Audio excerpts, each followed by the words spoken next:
ब्रह्म सूत्र के तृतीय अध्याय के तृतीय पाद के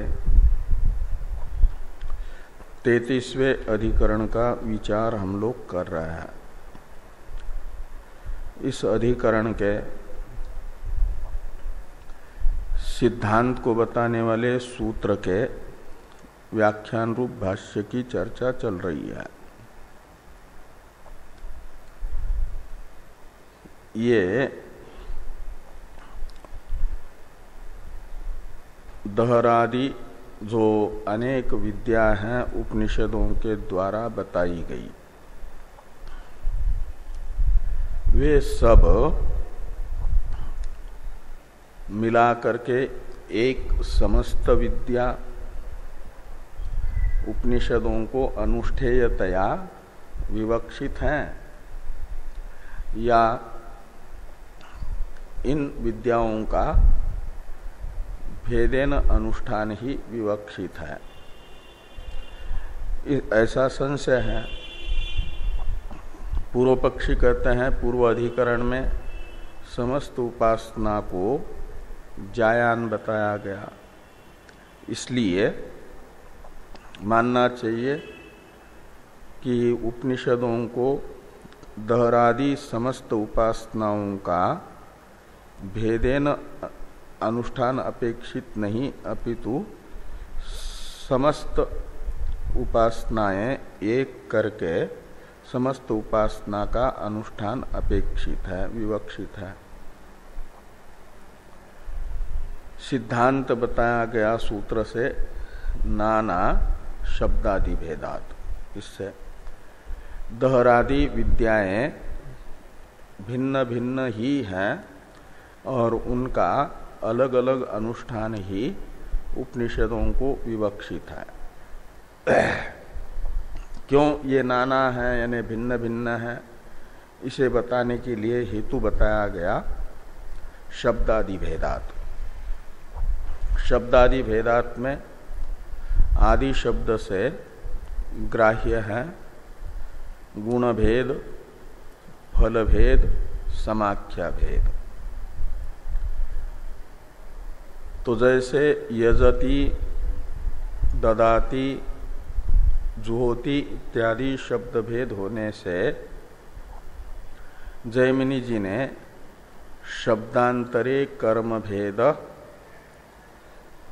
कृतानुबंधत्वात् इस अधिकरण में स्वीकार किया है। ऐसे उसी न्याय से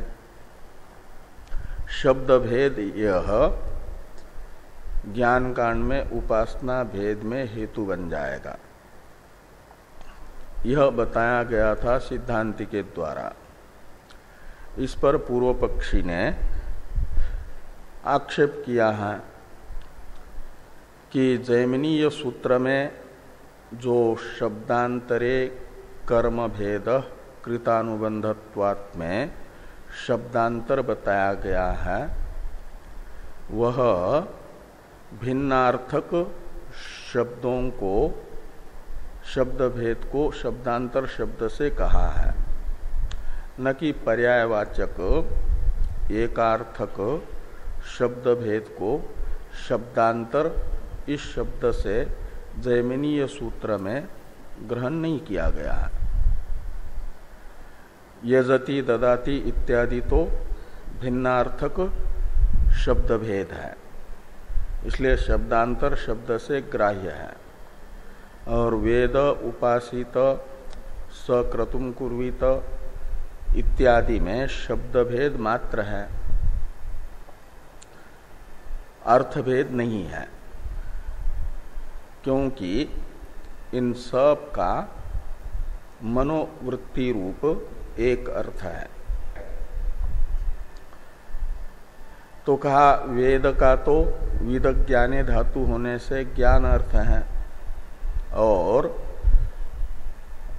उपासित का उपासना जो अनुष्ठेय अर्थ है, इसलिए अर्थभेद यहाँ पर भी है यजति, ददाति इत्यादि के तरह। ऐसा यदि सिद्धांति के अनुयायी कहते हैं तो पूर्व पक्षियों ने कहा कि ये जो अर्थांतर संभव नहीं है। यहाँ वेद शब्द का अर्थ अनुष्ठेय ज्ञान परमात्मक ये अर्थ नहीं किया जा सकता, इसलिए कि यह अनुष्ठेय अर्थ को बता रहा है, इसलिए विधि प्रत्यय है।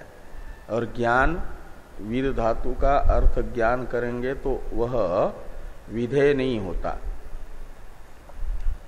इसलिए यहाँ पर विधेय रूप ज्ञान लेना पड़ेगा। वो विधेय रूप ज्ञान मनोवृत्ति जो प्रयत्न साध्य है तदात्मक है, वह उपासना ही है, इसलिए अर्थांतर असंभवाच्य ये बताया गया। और इस प्रकार शब्द भेद यहाँ पर जैमिनीय सूत्र में अपेक्षित शब्दांतर शब्द से जो शब्द भेद है वो नहीं है हेतु, वेद उपासित इत्यादि। तो शब्द भेद से उपासना भेद होगा, ये आप कैसे कह सकते हो?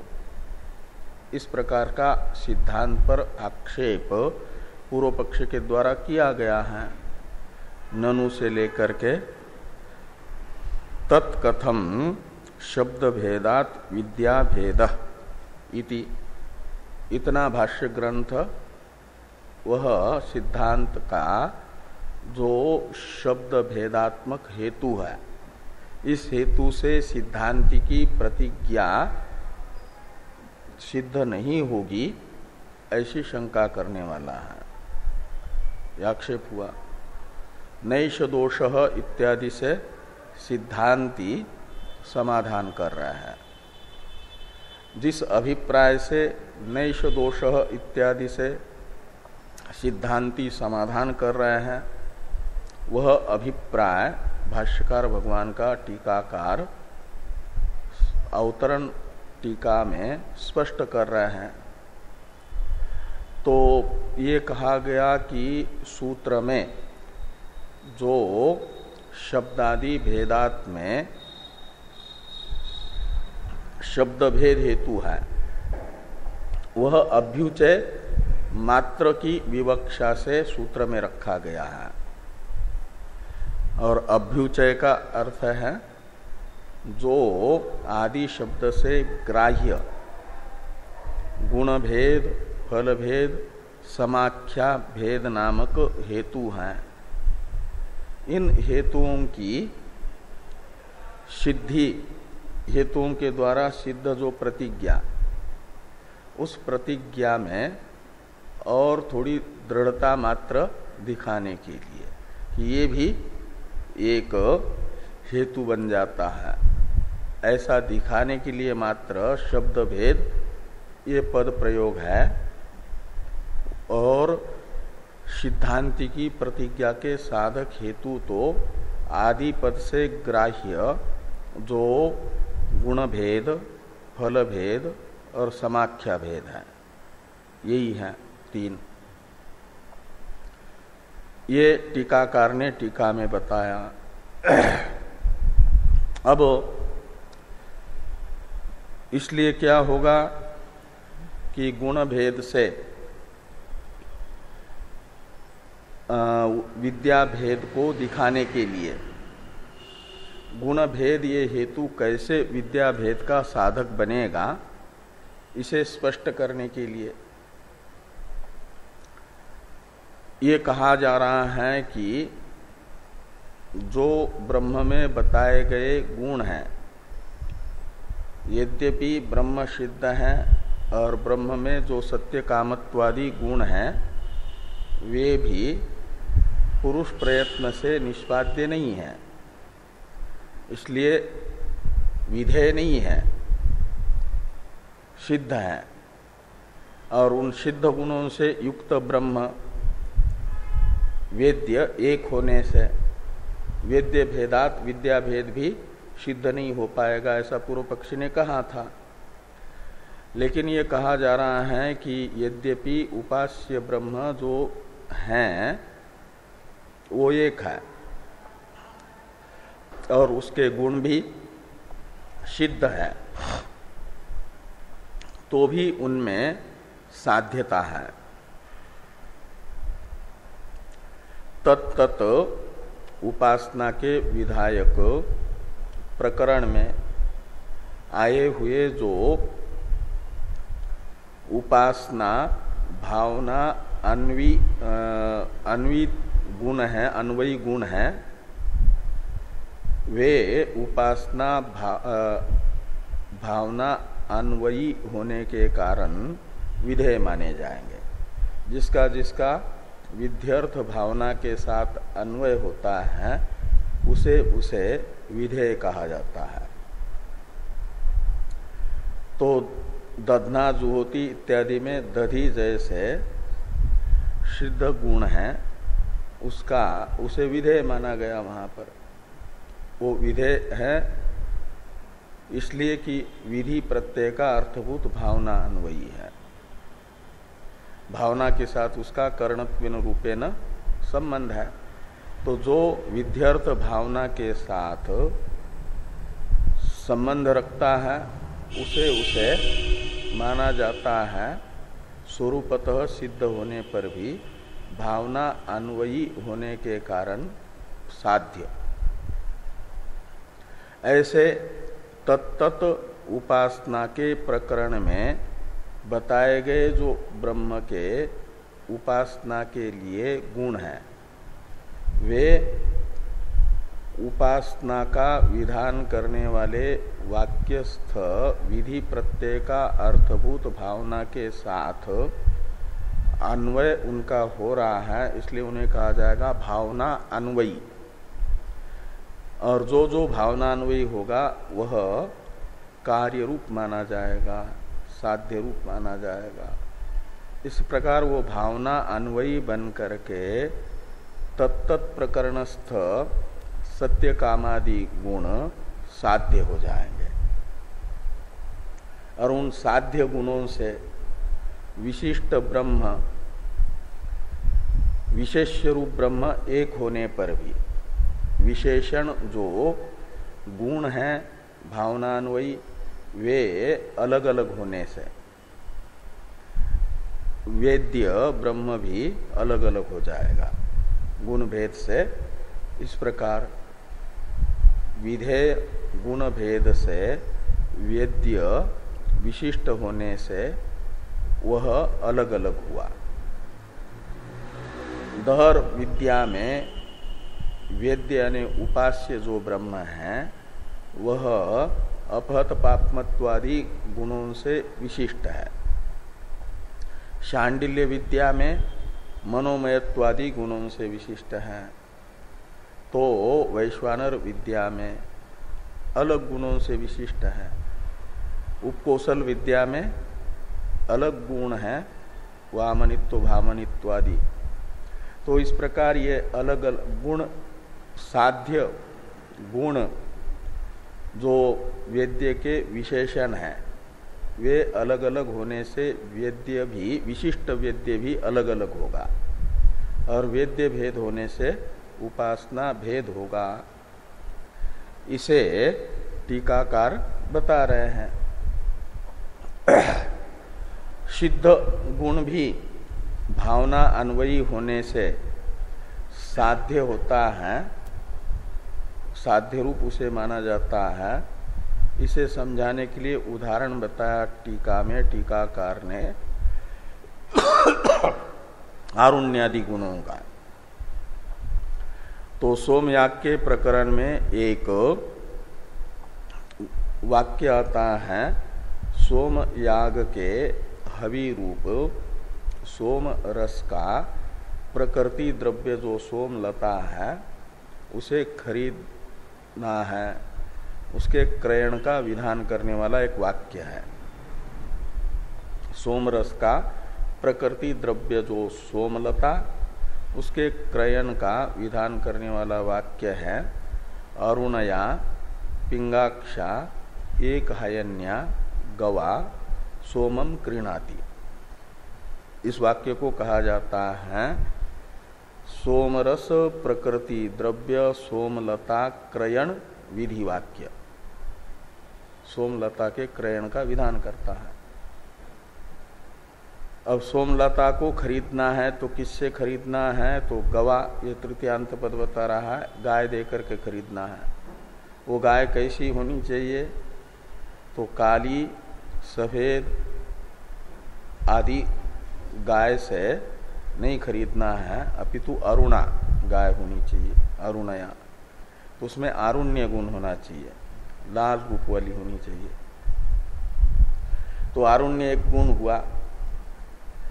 और उस लाल गायों में भी काली आंख वाली नहीं होनी चाहिए, काले आंख वाली, उसके पिंगाक्ष होना चाहिए, मतलब भूरी आंख वाली गाय हो। और भूरी आंख वाली लाल गाय बहुत वृद्धा भी न हो, 1 वर्ष की बछड़ी हो। वो देख करके सोमलता जिसके यहाँ हैं उसे ये इस प्रकार इन आरुण्यादि गुणों से विशिष्ट गाय दे दें, उसके बदले में सोमलता ले आए, खरीद लें। ये वाक्य बताता है। तो यहाँ पर पुरुष प्रयत्न से गाय में आरुण्यादि गुणों का संपादन नहीं होता, वे सिद्ध है। तो भी जो सोमक्रयण भावना है, उस भावना में कर्णत्वेन रूपेण उनका अन्वय होने के कारण भावना अन्वयी उन्हें माना गया। और भावना अन्वयी होने से उन्हें साध्य रूप माना गया। और उन गुणों से विशिष्ट गाय से सोमक्रयण करना है, यह अर्थ निकला। तो सिद्ध गुण भी भावनान्वयी होकर के साध्य रूप माने जाते हैं, इसके लिए उदाहरण है। ऐसे ब्रह्म के सत्य कामत्वादि गुण सिद्ध रूप होने पर भी ब्रह्म उपासना विषयक जो भावना, उसके साथ इनका अन्वय होने से वे भी बन जाते हैं साध्य। और उन साध्य विशिष्ट गुणों, साध्य गुणों से विशिष्ट जो ब्रह्म है वो है वेद्य, और वे गुण अलग अलग है। तो विशेषण भेद से विशिष्ट जो ब्रह्म है उपास्य, वो भी भिन्न भिन्न हो जाएगा। भिन्न होने से वेद्य रूप भिन्न होने से विद्या भेद होगा। इस अभिप्राय से नैष दोष इत्यादि का समाधान कर रहा है। अब अलग अलग गुण से अलग अलग उपासना होती है, गुण भेद से उपासना भेद। इसे समझाने के लिए उदाहरण बताया जा रहा है, एक लौकिक और दूसरा वैदिक। जो आरुण्यादि गुण का उदाहरण था तो स्वतः सिद्ध रूप होने पर भी भावनान्वयी होने से साध्य रूप हो जाते हैं गुण, इसे दिखाने के लिए वो उदाहरण था। अब वो गुण भेद से उपास्य एक होने पर भी उपासना भिन्न हो जाती है, इसे समझाने के लिए एक लौकिक और दूसरा वैदिक, ऐसे 2 उदाहरण टीकाकार बता रहे हैं। उन्हें देखिए टीका में। यथा छात्र चामरादि गुण भेदेन राजोपास्ति भेद,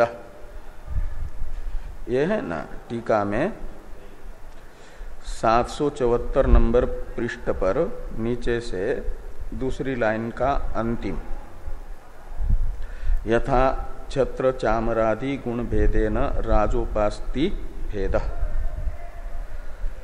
तो ये कहा जैसे राजा के जो सेवक हैं वो राजा की सेवा करते हैं, और सेवा के लिए नियुक्त एक ही व्यक्ति नहीं है, अनेक व्यक्ति हैं। अलग अलग सेवा करने के लिए। एक राजा चलते हैं या सिंहासन पर बैठे हैं तो छत्र लेकर के उनके सिर पर छत्र लेकर के बाजू में खड़ा रहता है, तो वो बराबर जैसा छत्र रहना चाहिए उसका ध्यान रहता है कि छत्र वैसा ही रहे, इधर उधर न हो। उसकी यही सेवा है, यही राजा की वो उपासना कर रहा है। छत्र को व्यवस्थित रखना ही वो रखना रूप राजा की एक उपासना हो रही है। उपासना यानी सेवा। और राजा के शरीर पर मच्छर मक्खी न बैठे और गर्मी आदि न लगे, इसके लिए चमर से वो हवा करने वाले वो चमर दुलाते हैं, तो उनकी भी वो उपासना हो रही है। वो उपासना का प्रकार अलग है, दोनों की एक ही उपासना नहीं है, अलग अलग उपासना है। मंत्री भी राजा की उपासना करते हैं। राज्य में आई हुई जो समस्याएं हैं उन्हें सुलझाने के लिए और समय समय पर ठीक ठीक सुधार आदि करने के लिए जो सुझाव देना, ये भी राजा की वे सेवा ही कर रहे हैं। इस प्रकार ये अलग अलग लोग अलग अलग गुणों से अलग अलग प्रकार की एक ही राजा की सेवा कर रहे हैं, उपासना कर रहे हैं। ये उपास्य राजा एक और उपासकों की उपासनाएं भिन्न भिन्न, एक ही राजा की भिन्न भिन्न उपासनाएं हो रही हैं। जैसे ऐसे एक ही उपास्य ब्रह्म की अलग अलग गुणों से विशिष्ट होने से दहरादि उपासनाएं भी अलग अलग हो जाएगी गुण भेद से। इसे समझाने के लिए लौकिक उदाहरण हुआ और वैदिक उदाहरण बताया जा रहा है गुण भेद से कर्म भेद का। द्रव्य और देवता को माना जाता है कर्म का रूप और गुण शब्द का अर्थ है अंग, तो देवता भी संप्रदान कारक रूप अंग बन करके वह कर्म का अंग है। और ये जो हवि है वह भी एक कर्म का अंग है। तो अलग अलग दो याग हैं, कर्म है। हवि भेद से कर्म भेद हो जाता है। इसे समझाने के लिए उदाहरण है वैदिक। उन दोनों हवियों का प्रकृति द्रव्य तो एक है, लेकिन एक ही प्रकृति द्रव्य से अलग अलग दो प्रकार का हवि बन जाता है। तो हवि में भेद होने से कार्य में प्रकृति एक और उनका कार्य अलग अलग, और वो प्रकृति हवि नहीं है अपितु प्रकृति से निष्पन्न जो कार्य रूप द्रव्य है वो है हवि। वो भिन्न भिन्न हुआ तो याग भिन्न होता है। इसे बताने के लिए वेद में उदाहरण आता है सा वैश्वदेवी अमीक्षा वाजिभ्यो वाजिनम। सा वैश्वदेवी अमीक्षा वाजिभ्यो वाजिनम, एक वाक्य है। ये वाक्य बताता है वैश्वदेवी ये अमीक्षा द्रव्य को, और वाजिन द्रव्य है वो वाजी देवता के लिए। तो दूध रूपी एक ही प्रकृति से बन जाता है ये अलग अलग आमिक्षा नाम का एक हवि और दूसरा वाजी नाम का हवि।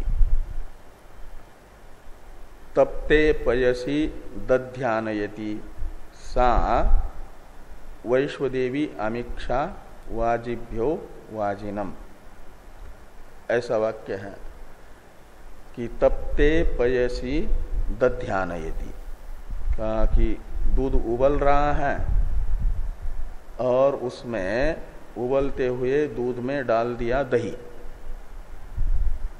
तो उबलते हुए दूध में दही डाल देंगे तो क्या होगा, उसका वो फट जाएगा। तो जो उसका कठिन भाग है पनीर बन जाता है, उसे आमिक्षा कहा जाता है, छना कहो पनीर कहो। और बाकी जो है पानी पानी निकलता है वो अलग, पानी को कहा जाता है वाजीन और छने को कहा जाता है आमिक्षा। तो आमिक्षा वैश्वदेव देवता की हवि है। एक वैश्वदेव याग होता है और वैश्वदेव याग का हवि द्रव्य है आमिक्षा। और एक वाजिन याग होता है और वाजिन याग का हवि है वो वाजिन, यानी जो पानी निकला। हाँ, तो यहां पर हवि द्रव्य भिन्न होने से वो गुण है, वो गुण है, वो अलग अलग होने से कर्म भेद हुआ, याग भेद हुआ। आमिक्षा हवि है जिस याग की, उसे कहा गया वैश्वदेव याग, और वाजिन है जिस कर्म का हवि द्रव्य, उसे कहा गया वाजिन याग। इस प्रकार ये बताया जा रहा है कि यथा वा आमिक्षा वाजिन गुण भेदेन याग भेद। ये एक वैदिक उदाहरण हुआ। पहला राजोपास्ति भेद, ये है लौकिक उदाहरण, और ये वैदिक उदाहरण है। ये दोनों उदाहरण हैं गुण भेद से कर्म भेद के, उपासना भेद के। ऐसे कहते तद्वत, ये दार्ष्टान्त के लिए हैं। तो दार्ष्टान्त में दहरादि विद्याओं में, दहरादि विद्या के विधायक प्रकरण में आए हुए जो गुण है अपहत पापमत्वादि,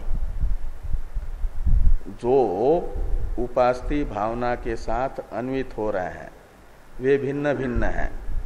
इसलिए उनसे विशिष्ट, यानी गुण भिन्न होने से जैसे याग भिन्न भिन्न हुआ, ऐसे विधेय गुण भिन्न भिन्न होने से उपास्य ब्रह्म एक होने पर भी विधेय गुण अलग अलग होने से ब्रह्म का वेद्य का भेद हुआ, और वेद्य भेद होने से उपासना भिन्न हो रही है। ये तद्वत का अर्थ निकलेगा दार्ष्टान्त में। ये गुण भेद से उपासना भेद होगा, इसके उदाहरण ये हो जाएंगे, इसका प्रतिपादन होगा। ऐसे आदि शब्द से ग्राह्य, यानी नैष का पूरा अभिप्राय बता रहे। नैष दोष यहां से लेकर के जितना समाधान भाष्य है ना, उस भाष्य का पूरा टीकाकार अभिप्राय बता रहे हैं अवतरण में। ऐसे आदि शब्द से ग्राह्य गुण भेद के तरह जो फल भेद हेतु है, तो फल भेद होने से भी उपासना जो साधन है उसका भेद होगा। दहर उपासना का फल अलग है, समस्त लोकों में कामाचार आदि, और आपके वैश्वानर उपासना का फल अलग है, तो शांडिल्य विद्या का फल अलग है। ऐसे ये फल भेद भी हेतु बन जाता है साधन भेद का। और समाख्या यानी नाम भी एक विद्या का नाम शांडिल्य विद्या है तो दूसरे विद्या का नाम दहर विद्या है, तो तीसरी का उपकौशल विद्या है, तो किसी का वैश्वानर विद्या है। ये नाम भेद भी विद्या भेद का साधक है।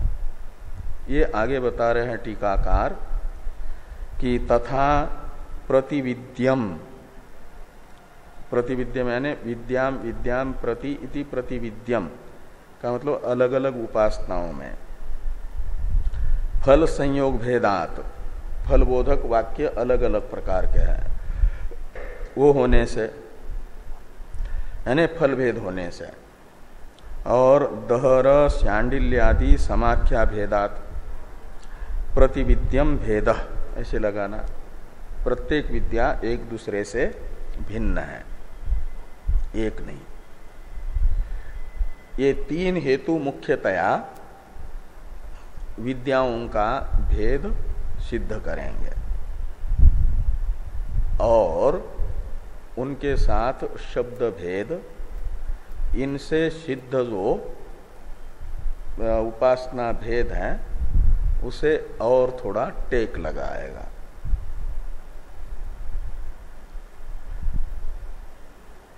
तो कहते हैं तो दहर शांडिल्यादि समाख्या भेदात भेद यानी विद्या भेद ऐसा लगाना।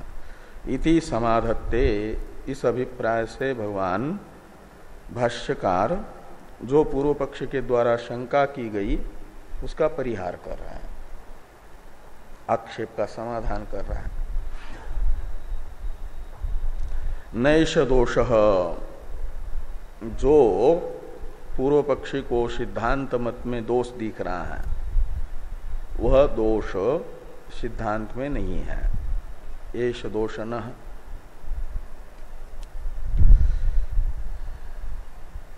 क्यों? तो कहते इस प्रकार कि मनोवृत्त्यर्थत्व अभेदेपि अनुबंध भेदात वेद्य भेदे सति विद्या भेदोपपत्ते।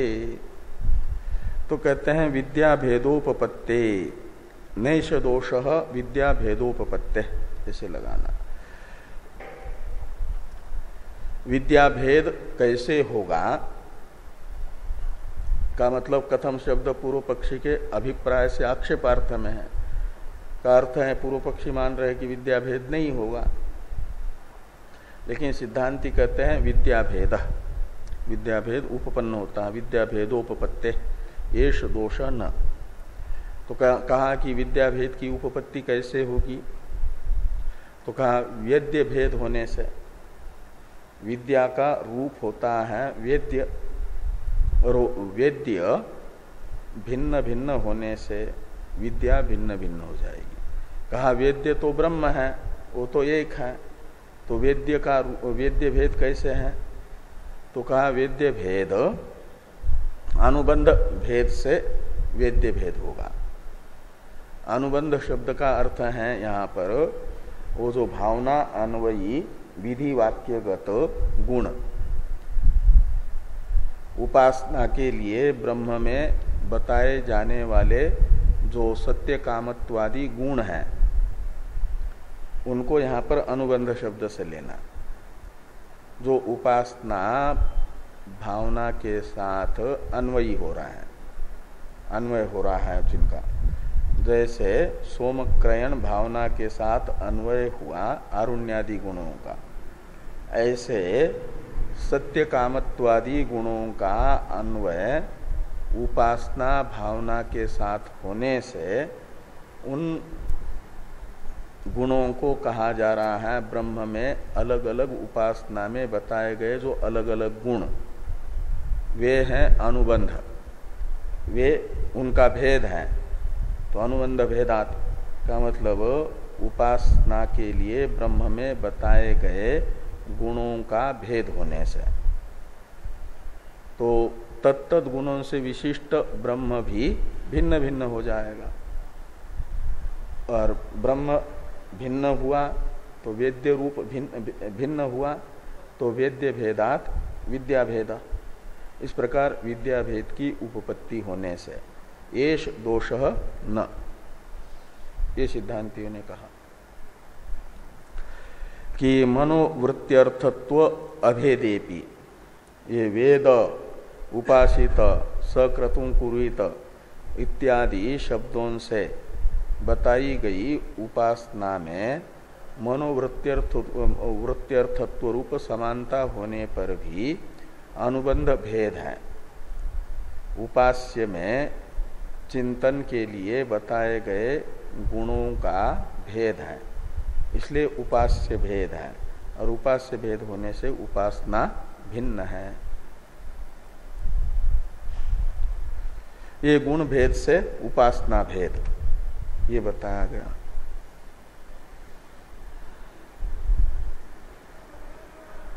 इसी का और स्पष्टीकरण कर रहे हैं कि एकस्यापि ईश्वरस्य उपास्यस्य प्रतिप्रकरणम व्यावृता गुणा शिष्यन्ते।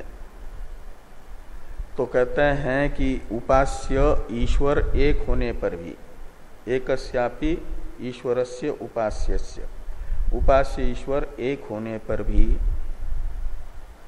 प्रतिप्रकरणम यानी अलग अलग प्रकरणों में, शांडिल्यादि विद्याओं के अलग अलग प्रकरणों में क्या हो जाता है कि व्यावृता गुणा शिष्यन्ते। व्यावृत्त का अर्थ है भिन्न भिन्न, एक दूसरे से व्यावृत्त भिन्न भिन्न गुणों को बताया जा रहा है। शिष्यन्ते यानी बताए जा रहे हैं, उपदेश किया जा रहा है गुणों का।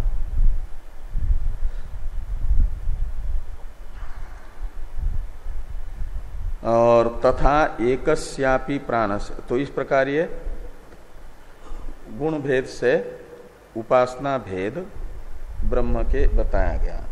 ऐसे प्राण भी उपास्य एक होने पर भी उपास्य प्राण में अलग अलग गुण बताए जाएंगे यदि अलग अलग प्रकरण में, तो प्राण की उपासनाएं भी ब्रह्म उपासना के तरह अलग अलग हो जाएगी, वो एक नहीं होगी। इसे कह रहे हैं तथा, तथा यानी यथा गुण भेदात उपास्य ब्रह्म भेद हुआ, और इसलिए ब्रह्म उपासना भी भिन्न भिन्न हुई। ऐसे ही एकस्यापि प्राणस्य तत्र तत्र उपास्यस्य अभेदेपि, तो प्राण एक होने पर भी अन्याद्रिक गुणों अन्यत्र उपासितव्य अन्याद्रिक गुणश्च अन्यत्र इत्येवं अनुबंध भेदात वेद्य भेदे सति विद्या भेदो विज्ञायते। इसलिए प्राण उपासना का भी, प्राण विद्या का भी भेद ही है। क्यों प्राण एक होने पर भी भेद है प्राण उपासना का? तो कहते हैं इसलिए कि अनुबंध शब्दित प्राण की अलग अलग उपासना के प्रकरण में बताए गए जो अलग अलग गुण हैं वो भिन्न भिन्न है, इसलिए उन गुणों से विशिष्ट प्राण भी भिन्न भिन्न हो जाएगा। और प्राण ये उपास्य रूप भिन्न होने से उपासना भेद हो जाएगा। न चात्र एकः इत्यादि की अवतरण टीका है, इसे देखिए। यदुक्तम श्रुति नानात्वम गुणांतर विध्यर्थम इति तन्न इत्याह न च अत्र एक इति। तो कहते हैं यद श्रुति नानात्वम उक्तम गुणांतर विध्यर्थम, ये जो कहा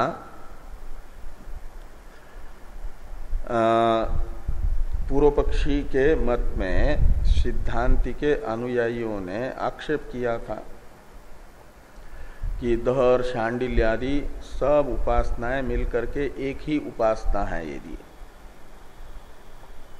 तब तो एक ही विधि वाक्य होना चाहिए, विधेय एक है तो अनेक विधि वाक्यों का क्या होगा? ये जो सिद्धांत के अनुयायी का पूर्व पक्ष के प्रति प्रश्न था इस प्रश्न का उत्तर देते हुए पूर्व पक्षी ने ये कहा था कि जो विधि वाक्यों का नानात्व है, यानी अनेक विधि वाक्य है, वे उपासना एक होने पर भी उसमें से अनेक विधि वाक्यों में से एक उपासना का विधायक रहेगा, मुख्य उपासना का, और बाकी सब उपासना का अनुवाद करके उसमें गुण बताने के लिए रहेंगे। पूरे उपनिषदों में उपासना का विधायक एक ही वाक्य रहेगा और बाकी जितने भी उपासना के विधायक वाक्य के रूप में प्रतीत हो रहे हैं वे विधेय उपासना का अनुवाद करके उसमें चिंतनीय गुणों का विधान करते हैं, वो गुण विधि है। प्रधान विधि एक है, इसलिए अनेक विधि वाक्यों का सार्थक्य है, व्यर्थ नहीं है, वे अनर्थक नहीं है। गुणों का यानी उपासना का अनुवाद करके गुणों का विधान करना उनका प्रयोजन है, इसलिए उनमें वैयर्थ्य की आपत्ति नहीं है, ऐसा पहले पूर्व पक्षी ने कहा था। उसका अनुवाद करके निराकरण कर रहे हैं भाष्यकार भगवान नच इत्यादि से। इसलिए टीकाकार कह रहे हैं कि यद उक्तम श्रुति नानात्वम गुणांतर विध्यर्थम इति। पूर्व पक्षी ने जो कहा था श्रुति नानात्व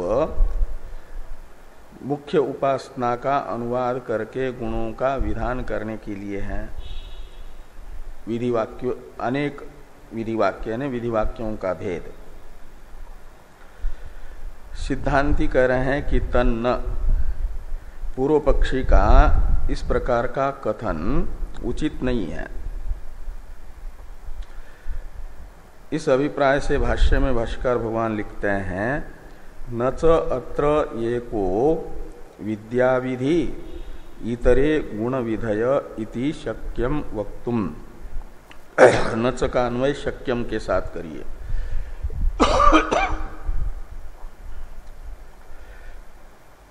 तो ये को विद्या विधि इतरे गुण विधय इति न च शक्यम वक्तुम, ऐसा कहना संभव नहीं है कि उपनिषदों में जितने भी उपासना के विधि वाक्य प्रतीत हो रहे हैं वे उनमें एक ही उपासना का विधायक है और बाकी सब के सब गुण के विधायक है, उन्हें गुण विधि कहा जाएगा। इस प्रकार का कहना संभव नहीं है। तो पूर्व पक्षी पूछेंगे हेतु कि किस कारण से ये कहना संभव नहीं हो पा रहा है कि एक उपासना विधि है और बाकी गुण विधि है करके। कहते दो हेतु बता रहे इसमें, ऐसा कहना संभव नहीं है। ये जो सिद्धांति की प्रतिज्ञा है, इस प्रतिज्ञा की सिद्धि में सिद्धांति दो हेतु बताते हैं। पहला हेतु है विनिगमनायाम हेत्वाभावात्। विनिगमना शब्द का अर्थ होता है एकतर पक्षपातिनी युक्तिर विनिगमना। दो पक्ष हैं, उनमें से एक पक्ष की साधक अन्य पक्ष की बाधक युक्ति को कहा जाता है विनिगमना। तो यहाँ दो पक्ष आ रहे हैं जो उपनिषदों में अनेक विधि वाक्य हैं। उनमें से पूर्व पक्षी कहते हैं कि एक विधि वाक्य प्रधान उपासना का विधायक होगा, बाकी गुण विधि होंगे, ये पूर्व पक्षी कह रहे हैं। और सिद्धांती कह रहे हैं कि ऐसा कहना संभव नहीं होगा। तो ये दो पक्ष हो गए ना। तो कहते हैं इन दो पक्षों में से एक तर पक्षपातिनी रूप जो युक्ति है विनिगमना शब्दित, वह यहाँ पर संभव नहीं है। तो विनिगमनायाम ह्यत्वाभावात्। अब अनेक विधि वाक्यों में से किस वाक्य को प्रधान विधि माना जाए और बाकी वाक्यों को गुण विधि माना जाए, इसकी साधक कोई युक्ति होनी चाहिए। उस युक्ति का यहाँ पर अभाव है। इसलिए विनिगमना का साधक हेतु न होने से विनिगमना का अभाव हो जाएगा। और विनिगमना भावात ये कहना संभव नहीं होगा कि इनमें से एक प्रधान विधि है ये और बाकी गुण विधि है। ये एक हेतु हुआ। दूसरा एक हेतु बताया जा रहा है, अनेकत्वाच्य प्रतिप्रकरणम गुणानाम प्राप्त विद्या अनुवादेन विधान अनुपपत्ते।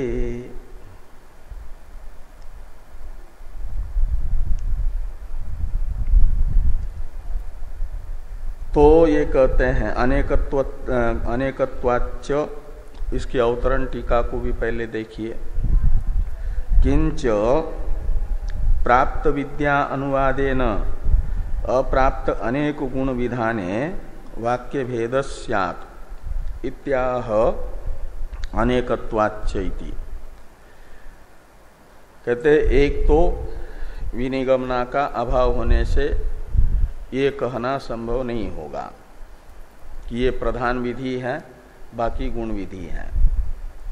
दूसरी बात, मान भी लिया जाए कि अनेक विधि वाक्यों में से एक को प्रधान विधि मान लिया उपासना का विधायक और बाकियों को गुण विधि माना, लेकिन कहते हैं वो जो प्रधान विधि वाक्य के द्वारा विहित उपासना का अनुवाद करके बाकी सब क्या कर रहे हैं कि गुणों का विधान कर रहे हैं। तो गुणों का विधान करने वाले अनेक प्रकरण हैं और उन अनेक प्रकरणों में एक एक गुण ही नहीं बताया गया। एक एक प्रकरण में एक एक प्रकरण के द्वारा अनेकों अनेकों गुण बताए गए हैं।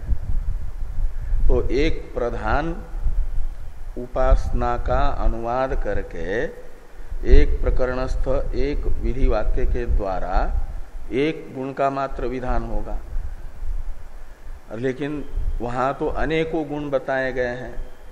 वे जो अनेकों गुण हैं उनके लिए फिर बार बार उस प्रकरणस्थ विधि वाक्य की आवृत्ति करनी पड़ेगी।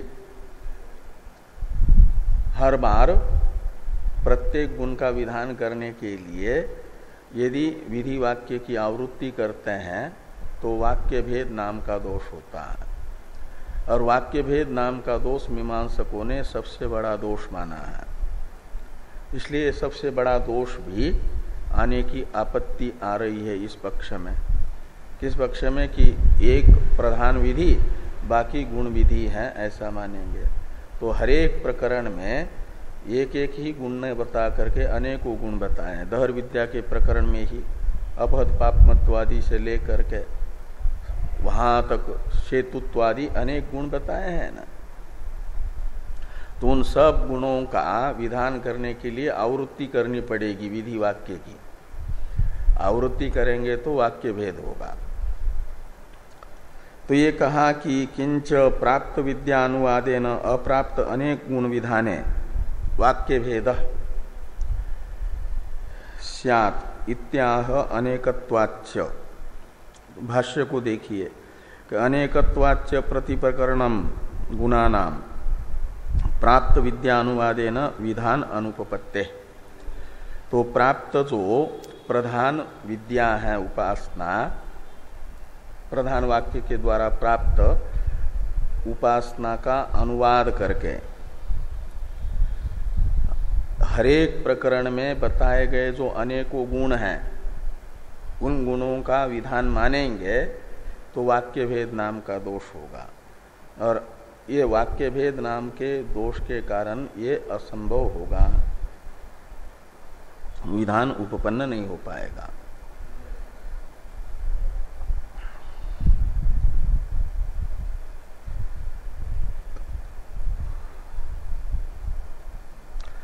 अब न च अस्मिन् पक्षे समाना संत सत्यकामादयो गुणा इत्यादि जो वाक्य हैं, इसकी अवतरण टीका है।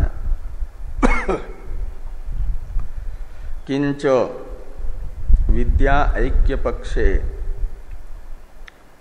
गुणानां पुनरुक्तिर्वृथा न च प्रतिभिज्ञानार्था ब्रह्म ऐक्यात् एव तत्सिद्धे विद्यानानात्व पक्षे तु गुणानाम अप्राप्ते सा प्राप्त्यर्था इत्याह न च अस्मिन् पक्ष इति। कहते हैं पूर्व पक्ष के मत में ये भी दोष आ रहा है, जो समान गुण है, कुछ कुछ विद्याओं में समान गुण भी बताए गए हैं। शांडिल्य विद्या में भी सत्य कामत्व सत्य संकल्पत्व गुण है, तो दहर विद्या में भी है, तो ये समान गुण है। तो ऐसे ये जो समान गुण है, इन समान गुणों का कथन पुनरुक्ति नामक दोष हो जाएगा। किस मत में? जिनके मत में सारी विद्याएं मिलकर के एक विद्या है, समस्त विद्या एक है, पूर्व पक्षी के मत में। तो एक विद्या में तो एक गुण का एक बार ही कथन होना चाहिए, एक ही गुण बार बार कहा जाएगा तो पुनरुक्ति नाम का दोष होगा। ये जो पुनरुक्ति नाम का दोष है, ये दोष टल नहीं सकता पूर्व पक्ष के मत में। यदि इस पुनरुक्ति दोष को टालने के लिए पूर्व पक्षी ये कहें कि जिन सत्य कामत्व सत्य संकल्पत्वादि गुणों की पुनरुक्ति प्रतीत हो रही है, वह वे गुण बार बार इसलिए कहे गए कि विद्या का प्रत्यभिज्ञान हो जाए। कि शांडिल्य विद्या के प्रकरण में कहे गए सत्य कामत्वादि गुण ही दहरादि प्रकरण में भी कह करके श्रुति ये कह रही है कि शांडिल्य विद्या से भिन्न ये दहर विद्या नहीं है, वही ये विद्या है। ऐसा प्रत्यभिज्ञान हो, इसके लिए पुनरुक्ति है गुणों की। ऐसा यदि पूर्व पक्षी पुनरुक्ति दोष का परिहार करना चाहेंगे तो कहते हैं इस प्रकार का परिहार भी संभव नहीं है पुनरुक्ति दोष का। वह प्रत्यभिज्ञान तो बिना पुनरुक्ति के भी उपास्य ब्रह्म एक होने से ही हो जाएगा। वहां भी उपास्य ब्रह्म है, शांडिल्य विद्या में भी दहर विद्या में भी उपास्य ब्रह्म है, और वो एक है, एक में ही अनेक गुण बताए जा रहे हैं।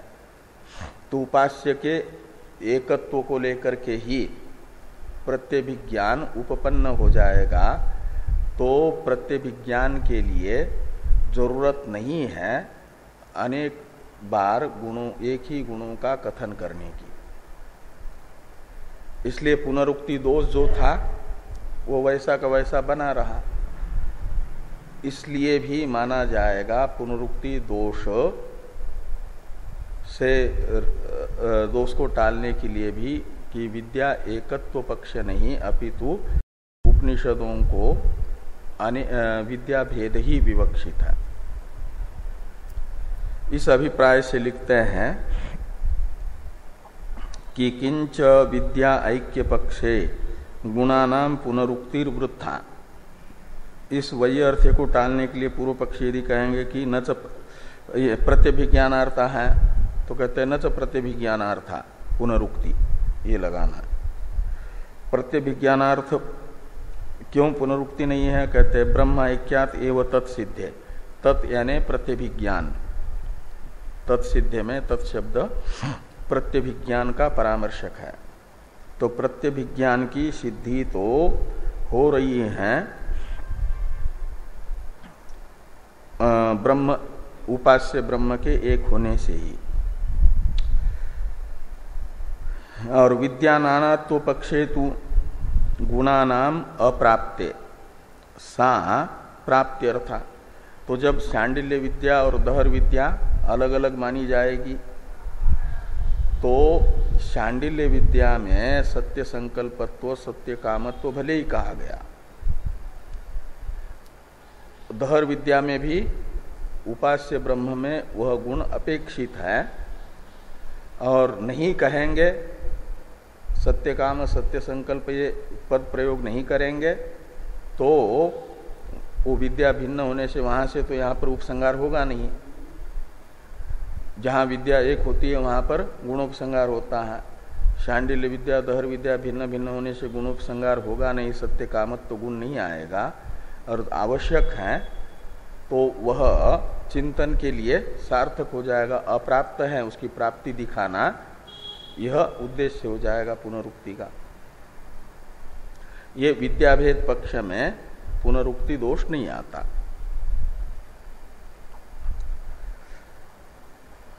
तो विद्या नानात्व पक्षे तु गुणानाम अप्राप्ते सा प्राप्त्यर्था, सा यानी पुनरुक्ति वो गुणों की प्राप्ति के लिए है। इत्याह इस अभिप्राय से भाष्कर भगवान ये वाक्य लिखते हैं कि न च अस्मिन् पक्षे समाना संत सत्य कामादयो गुणा असकृत श्रावयितव्या। अस्मिन् पक्ष से लेना पूर्व पक्ष को, विद्या एकत्व पक्ष को। और विद्या एकत्व पक्ष में समाना संत सत्य कामादयो गुणा असकृत यानी बार बार न तो श्रावयितव्या। जब विद्या एक है तो विद्या एकत्व पक्ष में ये सत्य कामत्वादि गुणों का बार बार कथन नहीं होना चाहिए, लेकिन हुआ है, ये पुनरुक्ति दोष होगा। किस पक्ष में? एक विद्या एकत्व पक्ष में। और विद्याभेद पक्ष में असकृत श्रवण सार्थक है, अप्राप्त गुणों का सत्य कामादि का विधान करने के लिए, प्राप्ति दिखाने के लिए। अब प्रतिप्रकरणंच इदम कामेन इदम उपासितव्यम, इदम कामेन इदम उपासितव्यम इत्यादि से बताया जा रहा है फलभेद, विद्याभेद का साधक हेतु। टीकाकार ने तो पहले ही बताया था, तो पूरे का अवतरण है नए से दोष बताते समय, लेकिन भाष्यकार भगवान तो क्रम से बता रहे हैं। गुण भेद से विद्याभेद है, इसका उपादन यहां तक हुआ। कहां से?